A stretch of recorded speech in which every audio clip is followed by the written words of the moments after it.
So your electric bill just hit $300, and you're sitting there thinking you must have left something on. You didn't.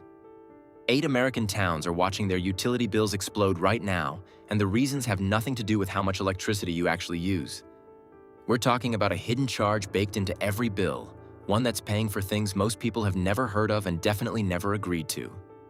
Stick around, because by the end of this, you're going to look at that bill completely differently. Number 1, Baltimore, Maryland. Picture a Baltimore row house where the wiring inside the walls went in before color TV existed, and BGE just dropped a rate hike notice in the mailbox anyway. That wiring isn't a quirk. Chunks of Baltimore's entire distribution grid trace back to the 1950s and 1960s, and every time a transformer blows in a summer storm, you're paying for the replacement through a capital cost rider buried in your monthly bill. BGE has filed multiple rate cases in recent years, and the Maryland Public Service Commission keeps approving them. Average residential bills climbed roughly 25% between 2021 and 2024, not because people started blasting their AC around the clock, but because BGE is doing a full-body transplant on a grid that should have been replaced decades ago and billing customers for every single bolt. And most people have no idea there's a specific line item funding all of this. It's called a Distribution System Modernization Surcharge, sometimes labeled something forgettable like Infrastructure Rider, and it quietly adds $15 to $30 a month on top of your base rate. You didn't vote for it. A room full of utility lawyers and regulators decided you'd pay it, and now you do, every single month. Number 2, Washington, D.C. D.C.'s utility is called Pepco, and Pepco has been in an almost constant cycle of rate cases for years, with every upgrade costing more than it would anywhere else because you're digging up streets next to the Capitol and rerouting cables around embassy property and getting 17 different federal agencies to sign off on everything. That pain is real, and it flows directly onto your bill.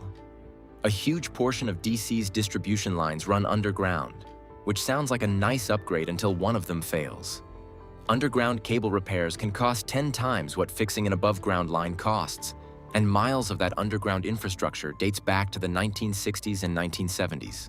So much of DC is federal property, embassies, and nonprofits that the fixed grid costs land on a surprisingly small pool of actual paying customers. And you're one of them, prepaying for EV chargers you don't own yet. Number 3, New York City, New York. Con Ed has been running New York City's power since before your grandparents were born, and the grid it built over that time is a century-old mess of steam pipes, aging substations, and transmission lines that still can't keep up.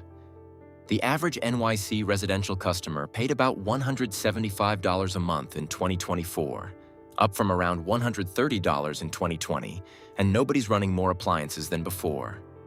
The New York PSC approved a plan letting Con Ed spend roughly $40 billion on grid upgrades over the next decade, with ratepayers footing most of it, and double-digit rate increases landed in both 2023 and 2024. That spending plan is only about a third done. And there's a wildfire charge on your bill too, which sounds insane for New York.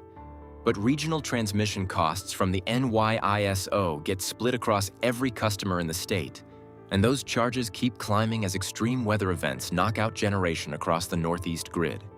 Number 4, Ashburn, Virginia. Ashburn, Virginia looks like any other suburb: strip malls, subdivisions, the occasional Chick-fil-A, but more internet traffic runs through Loudoun County than anywhere else on the planet. Amazon, Microsoft, Google, Meta, and about 300 other companies have massive server farms out there running every single hour of every single day, pulling electricity at a scale that's genuinely hard to wrap your head around. Dominion Energy has been building new transmission lines and substations for years, specifically because of those data centers, and the State Corporation Commission approved a rate increase in 2023 with a specific data center-driven cost component baked right in. Average residential bills jumped $15 to $25 a month from that one approval alone, with more transmission projects still coming.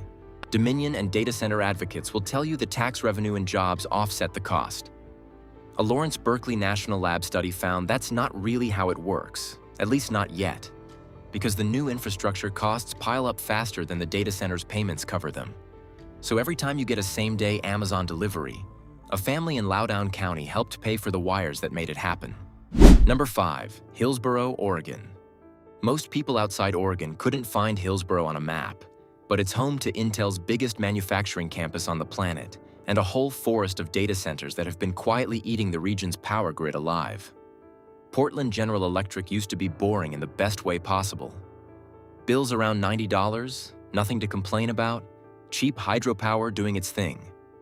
But PGE pushed through rate increases totaling over 30% between 2022 and 2025, and their own filings admit the main driver is building capacity for massive industrial loads, which is just utility speak for Intel and its neighbors.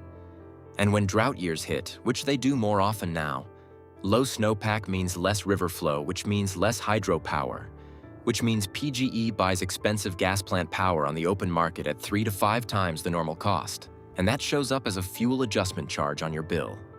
Number 6, Oklahoma City, Oklahoma.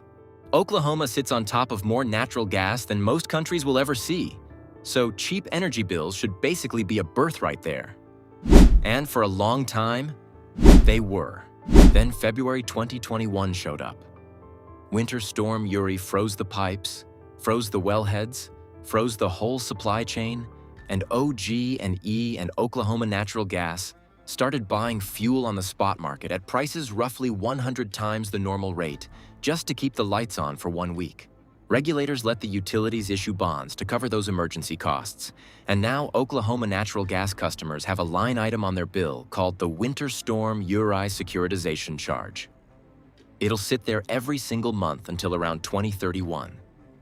You're making installment payments on a debt that piled up in 7 days, and the total increase in OKC utility costs from 2020 to 2024 hit somewhere between 35% and 40% for households using gas heat. Number 7, Brookhaven, New York. Long Island's grid is physically cut off from the mainland except for a few undersea cables, which means when power prices spike, PSEG Long Island can't just pull cheap electricity from somewhere else. They have to keep extra local generation running at all times just in case. That costs money, and you're covering it. Sandy hit in 2012 and knocked out power to 90% of Long Island customers. LIPA has been rebuilding ever since, and there's a storm hardening surcharge on every single bill that's been growing since 2013. Average residential bills now run $180 to $200 a month. And on top of all that, customers are already paying for offshore wind cable infrastructure that won't be fully online for years. Brookhaven residents are funding Sandy recovery, future storm prep, and wind power simultaneously, with zero cheap generation to soften any of it. Number 8, Scranton, Pennsylvania. Everyone makes Scranton the butt of the joke, right? The Office, coal country nostalgia, whatever. But people actually living there are staring at utility bills that eat 5 to 6% of their gross income every single month, and the grid running under their streets dates back to the Eisenhower administration in some neighborhoods. PPL Electric has filed rate case after rate case since 2019, and the Pennsylvania PUC approved every single one, each increase stacking on top of the last. A typical household earning around $35,000 a year now spends $150 to $180 a month on electricity and gas combined. And because most of Scranton's housing stock is old and barely insulated, those homes burn through more energy than a newer house would just to hit the same temperature. You're paying a higher rate and buying more of it, and that's a genuinely brutal combination when rates keep climbing every year.